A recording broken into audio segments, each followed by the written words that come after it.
मैं आपकी 7वीं कक्षा आपकी हिंदी की पाठ पुस्तक का आपको मैं 5वीं कविता के बारे में वर्णन कर रही हूँ। इस कविता का नाम है माँ का एक कहानी। इस कविता में एक माँ अपने बच्चे को कहानी सुना रही है। ये जो कहानी सुना रही है वो पुराने समय की एक बात सुना रही है कि एक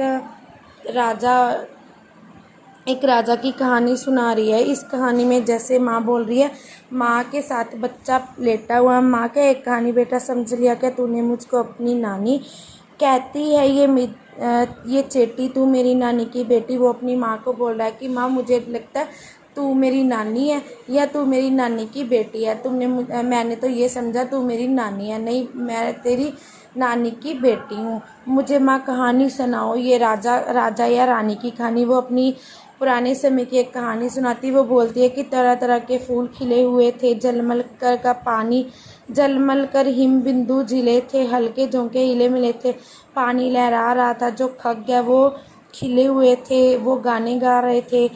तो सहसे एक हंस वो ऊपर से गिर गया, तो जो गिरा बिद्ध होकर खरछर से वो बड़ी बुरी तरह से नीचे गिरा।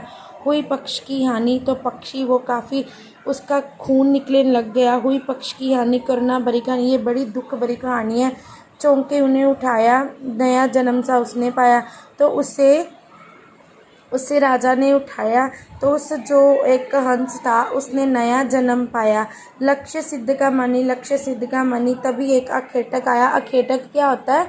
जो वार करने वाला होता है, दुश्मन वार करने वाला, वो जिसने पक्षी को नीचे मारकर गिराया था, तभी वो आता है। उसने आहत मांगी, उसने बोला कि पक्षी मुझे दे दो। तो जिसने उठाया था राजा ने, वो बोलता नहीं, मैंने ये पक्षी आपको नहीं देना।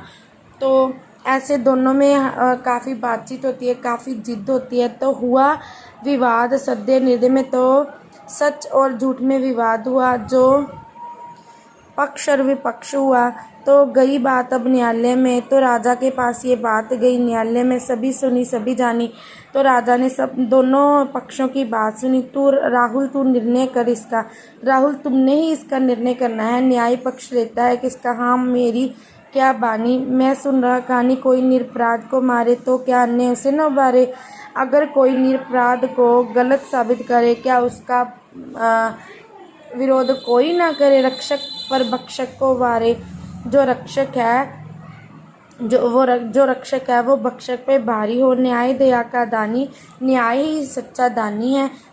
तूने गुनी कहानी। तो इस कविता से हमें ये शिक्षा मिलती है कि हर समय हर तरफ अहिंसा, प्रेम और न्याय बढ़ाना चाहिए। धन्यवाद।